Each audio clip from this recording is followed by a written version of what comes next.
Hey, what up, YouTube? It's your man's Tim here. Oh, there we go. Probably work a little better. Got the 19 Ram Rebel 1500, obviously. I've had it for about a month.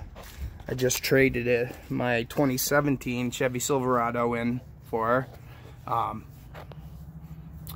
And I really do like the truck a lot. But little quick tip here. I don't know why, you know, you're getting almost a $60,000 truck and Ram decides to only give you half wheel wells in the back of the bed for some reason.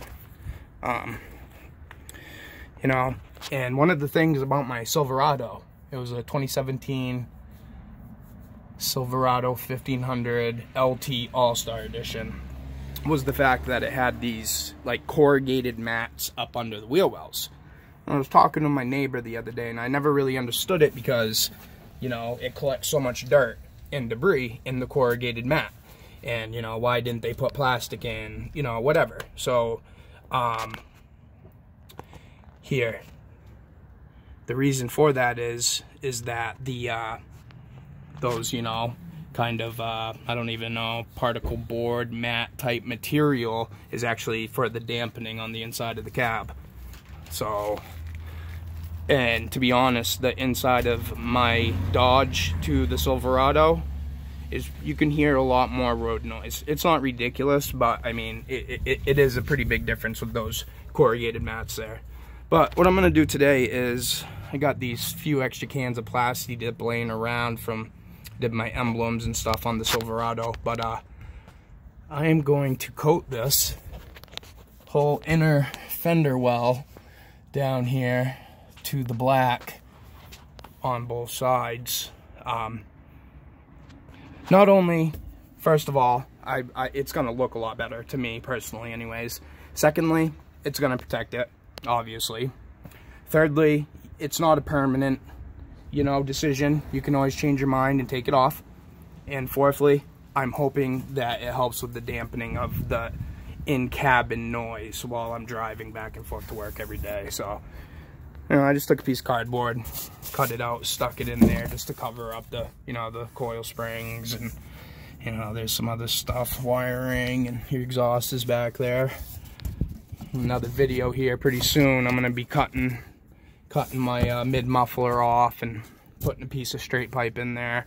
I haven't seen too many of them on YouTube. I've literally only been able to find like 2 or 3, so it's kind of iffy. I'm hoping that the pipe will actually line up, because it's a single in, single out behind the muffler, splits to the Y out each side of the bumper. So it's not like the 4th generation Rams, from my understanding. This is new for the 5th gens. So, yeah, I'm gonna spray this out real quick. You know, just throw down a piece of cardboard, like I said. Maybe throw down a little rag or whatever you guys decide. You know, I don't think it's that big of a deal, because if you do get overspray, it was a little windy here today too. But if you do get a little overspray, you know, you can always rub it right off. Some mineral spirits work great. If it's not thick enough to peel. But yeah, I'll be right back. Alright, here we are. They say 50% coverage on the first coat. I don't think it really matters, honestly, but you know, this stuff settles pretty good. I've used it many times, and it does come off pretty good too. I know people like to complain about it, but it's not bad at all. Like I said, you can always take some mineral spirits, paint thinner, or whatever. It'll come right off, no problem. There you have it. But I'll update as I, obviously I'm gonna let that dry for a minute. But I also got some tint. I don't know if I'm gonna end up doing that today or not, but this is it right here. Rust-Oleum Peel Coat Lens Tint, translucent black. I'm gonna do a couple reviews on it real quick before I decide to put it on. But I was thinking, you know, with the all the black in the front, you have the white obviously with the black grills, but we do a little tint there, darken that up a little bit. It's actually a pretty nice day out today. A little windy though, so I don't know, I may end up waiting on that front end. But yeah, I'll be right back with another coat. Alright, here we go. You know, I kind of just laced a couple more coats on there real quick. Kind of cheated a little bit, but it's not fully dry. Probably do one more, you know.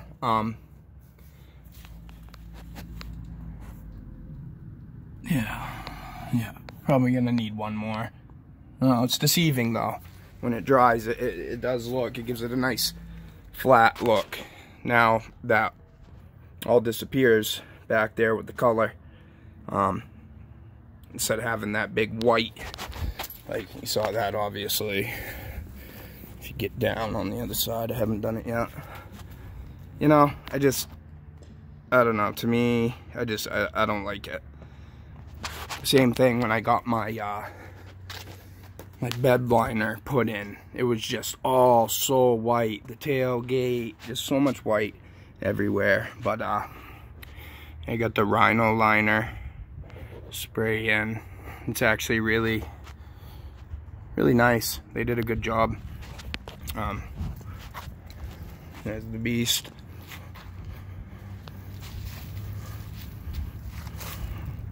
Bike back there under the cover.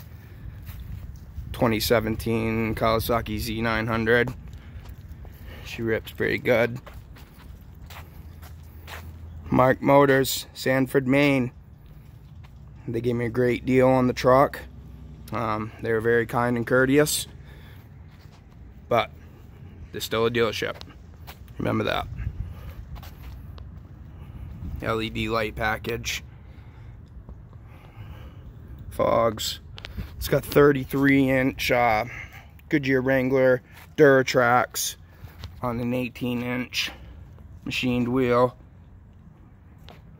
The Bilstein coilovers, which is really cool. Has aluminum bottom A-arms. Has the Bilstein coilovers in the front. But see, like, even up here, they wrapped the whole wheel well with plastic. And it's kind of chintzy stuff, but still, you know, it still completely conceals the wheel well, which is the point, right? You would think. We got the Bilstein reservoirs back here. I don't know if the reservoir on the side there is a new feature, or if it was like this in the 4th gens also. I haven't really looked into it too much, but yeah, my next step is to get over here, rinse all this crud, and you know what I mean? This is like just from last week at work.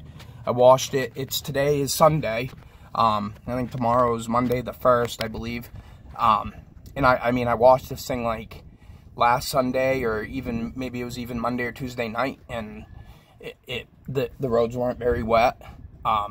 After I wax, I'll constantly just bring the hose out, wash it off real quick, spray everything down, you know, because most of it comes right off. But next thing I'm gonna try to do,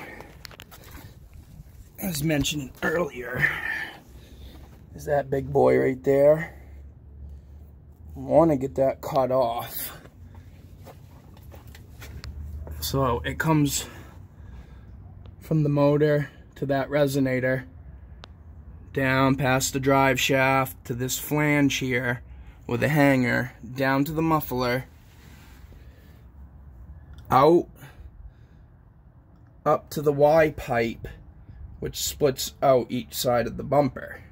So I'm hoping that I can cut this bad boy right in here somewhere, you know, give a 1/4 inch or so in case I got a maybe 1/2 inch, so I can get the pipe on there before the bend.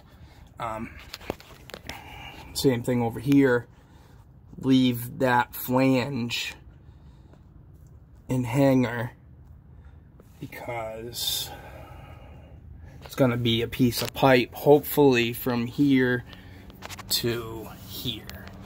I'm not sure. I'm pretty sure I saw one other truck, but the 5th gens, as you can see at the Y pipe, has it one clamp on the left side, the passenger side, and then no clamp. So every other video that I've watched, there's 2 clamps and the flange in the front. So, you know, if you wanted to put a bolt on this, you probably could, you know, but you're still gonna have to cut the pipe up in here somewhere past the flare and you know, get a clamp similar to this, which, like, where I live, they don't carry anywhere. I mean, I literally drove around to, I don't know, 5, 6 hard like VIPs and O'Reilly's auto parts, and you know, I can't find nothing. Just the old circle, you know, U-clamps there. But another cool feature, obviously the coil spring suspension instead of leaf springs, and then it has these track bars, which is pretty cool. A lot of trucks don't do that. And also has the rear sway bar linkage, front and rear. I mean, this drive shaft on this Bad Betty, it is massive. I mean, compared to my Silverado drive shaft, I'm pretty sure, you know, I'm not positive, but just from a glance right now, it looks a lot bigger around, which I'm sure has a lot to do with the torque. Ram box from underneath, under the rear floor mats. That's cool. Sorry, you can't get a good view, but here she is. That's what's under your rear floor mats. And see, even this is like that matty material that the Chevys put in their wheel wells. Obviously, because the cab's right above us. This is where the rear passenger seat feet would sit. So that's a very good dampening, sound dampening material. So that's kind of what I'm hoping to achieve with the Plasti Dip. Same idea, and like I said, the protection and all that fun stuff. So here we go. See what it looks like now after it's had a few minutes to dull down. Yeah, you know, I'm definitely gonna need a couple more coats, but at least one good one. But from back here, you know, sorry about the sun, it's not too bad. Cool. Well, I hope you guys have a good day, and I'll be posting more videos of my 2019 Ram Rebel 1500. Check out this interior though, 1 second. Boom. I love it. Love it. 19 speaker, Harman and Kardon. I believe it's a 900 watt amplified system. Panoramic. I mean, the room back here is ridiculous. I had my son sitting back here last night. I do use this truck for work purposes. That's why you see all the drop cloths and stuff in here. But yeah, he was sitting back here in that side, and I looked back, and he's 6'1", and his feet were literally stretched out all the way under the seat, like no problem. And they look so small sitting in the back of this truck. Yeah, I mean, I'm pretty sure that the rear door, is definitely probably bigger than the front door. You see what I'm saying? So, it's pretty cool. Well, let's put it at the same angle. There we go. I would still believe it would. Yep, a little bigger. Craziness. All right, guys. Peace.